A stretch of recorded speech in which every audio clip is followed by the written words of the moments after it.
Pekný večer, vážení priatelia. Good evening, dear friends. French President Emmanuel Macron recommended that young people, at least for one day, put their mobile phones away and social networks. They'd rather read a book or go outside. He does so as part of a campaign to pass a law that should cut children up to the age of 15 in France from social networks. Good idea. Unfortunately, it is not feasible here because the government cannot agree with the opposition on whether it is morning or evening. It is not a secret that I have not had a mobile phone. And what is happening in the media and on social networks, I follow only through an early written summary of the most up-to-date things that one of my colleagues. If I need to make a phone call, I use either a solid line or the phone of the person who is right next to me. I'll do a bigger lecture myself on Saturday morning so that I can get ready for one of the contributions to this regular section. During this Saturday's monitoring of the media and social networks, I sometimes am amazed when I see what some politicians, nominees, foreign organizations, all kinds of influencers or actors can spend a week on, especially how they hide reality and create a completely false image of Slovakia. Everything is bad, nothing works. If something is going, it is not thanks to the government, but despite its efforts. When something is not going, it is always at the fault of the government, even if there was an explosion on Kamchatka. Such an anti-Slovak and anti-government agenda 3 days ago visibly said with a black stripe on the sleeve that inflation, that is, inflation was surprisingly decreasing in Slovakia. In March, it reached 3.5%, which is the lowest level since the end of 2024. Now, in the last 15 months, one would expect joy, but the newspaper did not disappoint. And in the spirit of political strategy, the worse in Slovakia, the better for Šimečka, he expressed hope that in April this trend will certainly turn around and it will be cheaper. Because inflation is burning. This is already a healthy mind. The same newspaper, under the pretext of objective information, spreads rumors about an attack in Handlova on May 15, 2024. In order not to look like a statement, he spreads the question of the supporter of progressive Slovakia at the Krčma meeting. I quote, "Don't you think it was a whole theater? How did it get stuck? That miraculous cure, and so on and so on. Colleagues from progressive Slovakia, please, rather do meetings outside Krčma. Then you can't even get a trapezium with narcissism, for which you would set my party on the border as a medieval witch. Even better is the statement of the Minister of Agriculture, Richard Takac, that he pays 10,000 euros for advertising in disinformation media, such as e-Report, Hlavné správy, or Extra Plus. The accusation came from the anti-government and anti-Slovak Transparency International Slovakia, and the media, which did not receive such support, spread it like COVID. So if Richard Takac gave money for advertising to anti-government media, would everything be all right? It's like a joke. The news of DNI or TV Markica are not disinformation media. E-Report, Hlavné správy, or Extra Plus are 100 times more objective than these media streams. This accusation of a negatively glorified ex-government has the same value as today's statement of a psychiatric patient from Trnava, that the American president and the Russian president are magicians. They certainly won't forget me either. Or what is the objective statement of the Acturity portal? That only Putin can ensure me safety so that I don't have to go to jail. And that's why I'm giving the keys from Bratislava and Orban back to Žitné Ostrovo. A lot of coke, colleagues, in the news. I would understand that, otherwise you would have to go completely crazy. Dear friends, that's enough. Because these pearls of spirit of the anti-Slovenian and anti-government clique have no end, and I would have to devote the next 100 weeks to implementing parliamentary elections. I made a public commitment that I will not get involved in these senseless fights, and that I will put all my energy into important things for Slovakia and Slovaks. The energy crisis is connected with the evacuation of the United States in Iran and the Ukrainian President Zelensky on gas and oil waters, vitally important for Slovakia.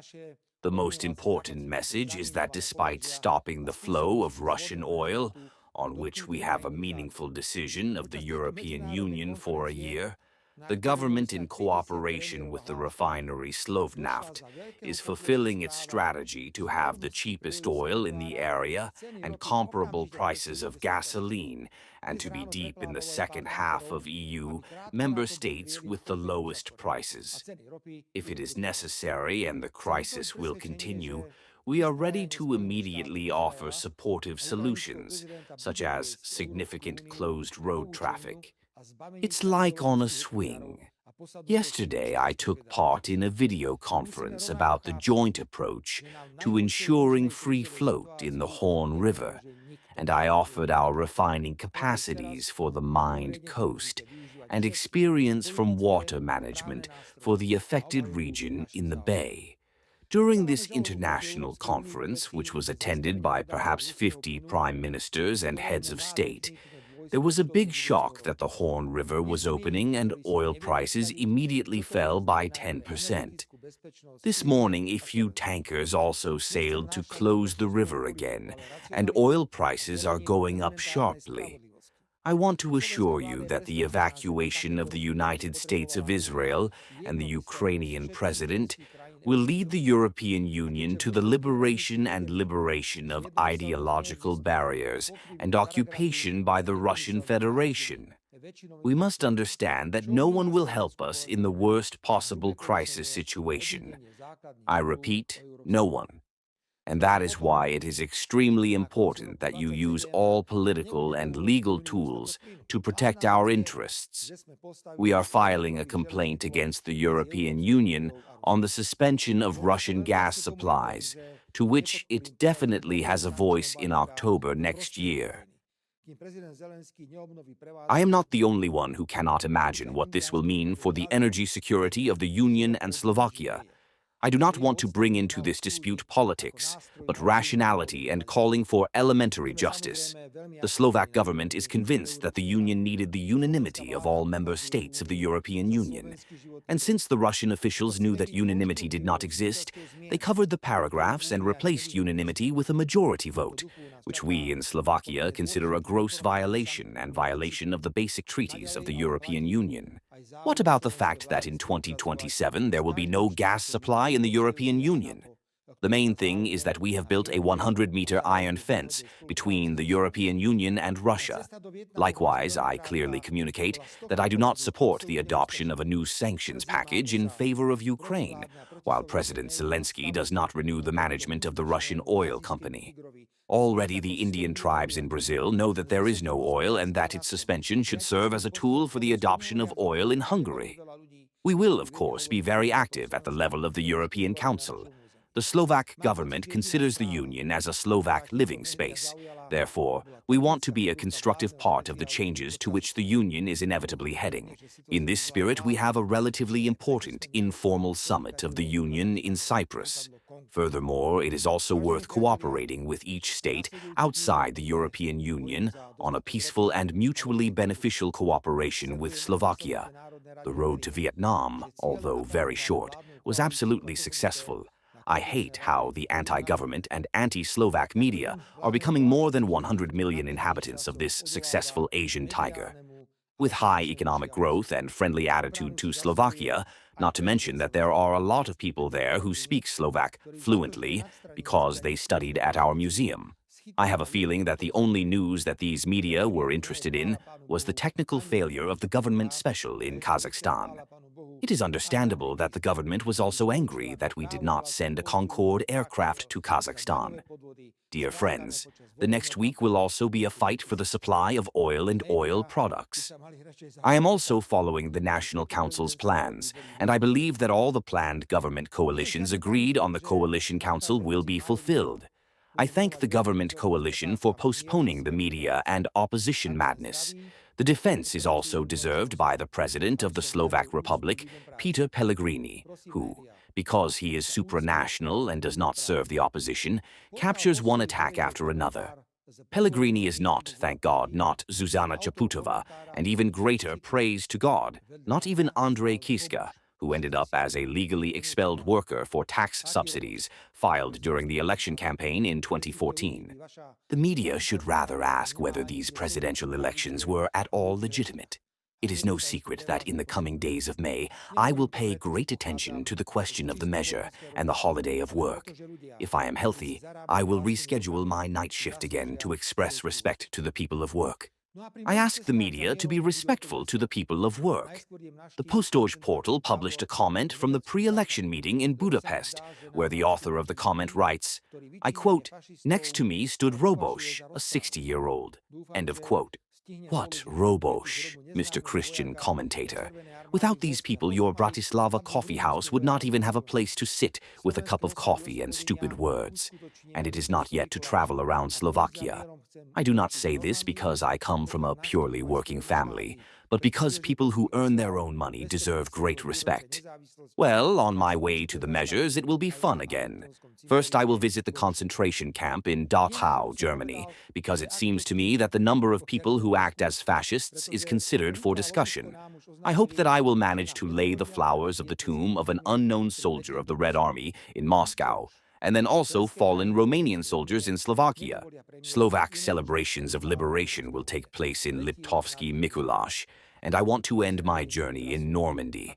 And if I also visit the United States on the occasion of the celebrations of the 250th anniversary of independence, I will definitely stop at the Arlington Century in Washington. I accidentally said that if I make it, if I go to Moscow, because Lithuania and Latvia have already announced to us that they will not allow us to fly through their territories when flying to Moscow. Why? Member states of the European Union do not allow the Prime Minister of another member state of the European Union to fly to these territories. I will definitely find another route, as I did last year when we were torpedoed by Estonia. The relationship of the member states to the Second World War cannot stop me from thanking for the liberation of Slovakia, during which 10,000 soldiers of the Red Army, the Romanian Army, and the First Czechoslovak Army under the command of Ludvík Svoboda fell. Dear friends, I have not been involved in this contribution for a long time. This time I would like to change the name of this section and mark the section as a legal nonsense for the end. The former Minister of Justice, Mrs. Kolikova, cannot even be attributed to Komsomolka Kolikova, because even a political press would not survive with such stupidities. The former minister basically officially stated that even though the court acquits the accused, he is basically guilty because he is thought by investigators who accused him, prosecutors who accused him, and some judges who could decide about his arrest. Mrs. Kolikova, for God's sake, what are the courts that under the Constitution of the Slovak Republic can only decide about guilt and innocence? And Mrs. Kolikova continued and stated that presumption of innocence is one of the most basic human rights in Slovakia, and now you can hear it well, it is overused. If it were a joke, I would say that stupidity is like water in a dirty basket. Worse is that the former minister believes it, and that's what she did when she was in office. Let's remember how they let the innocent lawyer die of COVID because he was not provided with basic health care. And this was confirmed by the public prosecutor's office. But of course, if Minister Kolikova considered the accused in the SB automatically for legally acquitted and guilty without any criminal action, she also addressed him. I wonder that the coalition MPs in the National Council are not guilty of supporting the presumption of innocence and the case of a dead lawyer are not buried under black soil. It is dangerous that anti-Slovenian and anti-state media and all kinds of anti-government propaganda are quiet, and in the name of the fight against the government, they respect such innocence threatening the democratic essence of our government. I am not surprised because even such great legal giants as the former chairman of the Constitutional Court, Jan Mazak, do not have similar views. And let's remember, as he said, that small violations of the Constitution are in connection with the fight against COVID and can be respected. We urge Mrs. Kolikova to put her dangerous opinion on the presumption of innocence to perfection. There will be no need for judges, but not even for those investigators and prosecutors, to be able to state that a person is guilty. It will be enough when you and others point at us and say the miraculous word guilty, and we will be immediately dragged into the execution of the crime of innocence. You have a good chance to do it after the victory of the Hungarian elections was accused by Hungarian Prime Minister Viktor Orban that he helped us in 2023 to win the election by deporting illegal migrants to the Hungarian-Slovenian border. Slovak-Hungarian borders were in the years 2022-23 as hollow as an emmental, absolutely uncontrolled. Anyone who wanted to get from Hungary to Slovakia did not encounter any obstacle, even if it was an illegal migrant without identity and unknown origin. The claims of victory for Hungarian elections are therefore absolutely untrue. I understand that in emotions before the elections and after the elections politicians will say everything, but I cannot accept the threat of good relations between Slovakia and Hungary by irresponsible political statements without any factual basis. At the first personal meeting, I will ask the winner of the Hungarian elections to explain to whom, the day after the elections, this false claim should serve. The only one who deserved it was the Slovak opposition, just as the Slovak opposition served the preliminary campaign in Hungary by opening the topic of the Borisov decrees. Have a nice and peaceful evening, dear friends. Let's move on.